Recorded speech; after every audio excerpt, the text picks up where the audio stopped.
Hi, my name is Guadalupe Fonseca, and I'm going to be doing a review for Module 4 of what I thought. First of all, as a teacher, I always think that it's important for us to play devil's advocate with technology and stuff like that. Like, for example, like some of my students are more privileged, and in our school, our students have the privilege to have a computer. They have 101 and they can take it home and all the stuff to do their homework and stuff like that. So the students usually treat their computers very badly. Like they close them badly, they break them, they throw them on the floor and stuff like that. Part of it is being teenagers. They're 7th and 8th graders, but also is for taking things for granted. You know, when you get something and you consider it yours and you're used to having it every single day, then you just see it as one more thing and you don't appreciate what you really have.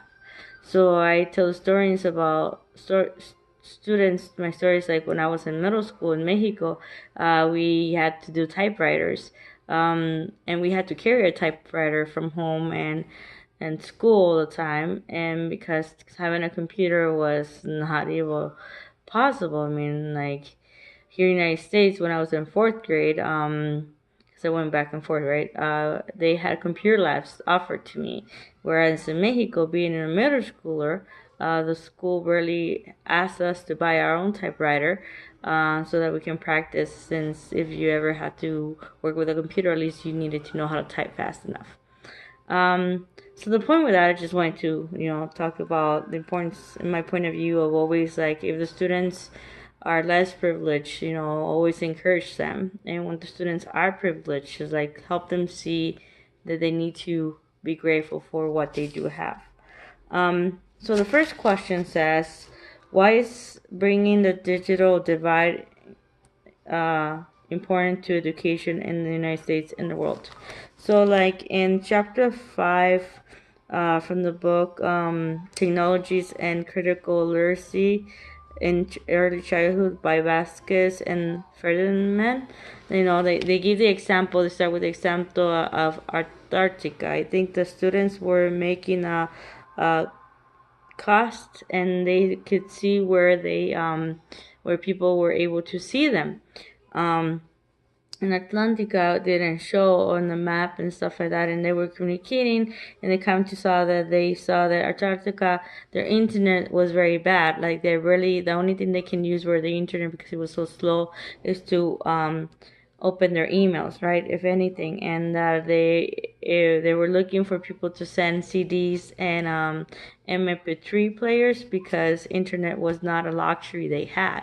And so the students start figuring out like what can we do to provide this information to them so that they can also grow with us, like how can we grow from each other. So here shows that, like here we have internet, and my school provides that. So maybe that's something that I don't think about, because in my surroundings I see technology everywhere, and I see it accessible for everybody. But then telling the truth, there it isn't.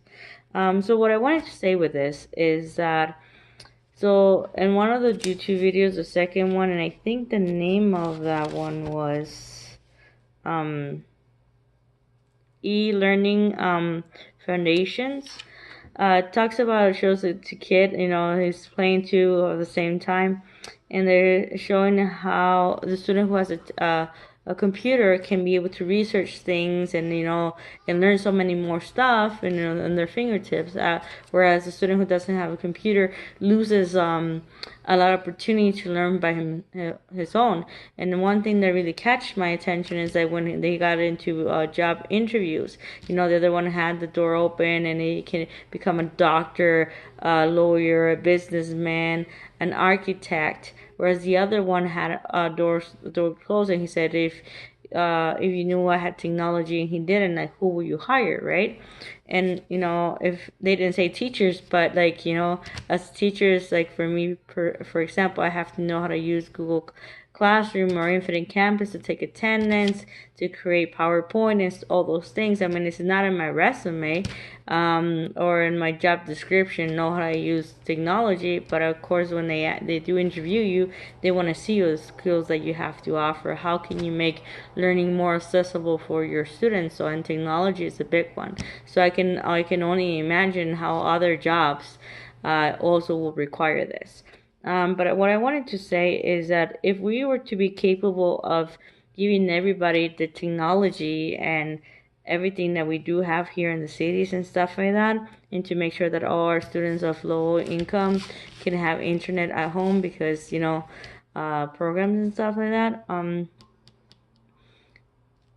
sometimes we miss a lot of potential because of discrimination and stuff like that. But not giving them the tools is another way to lose potential.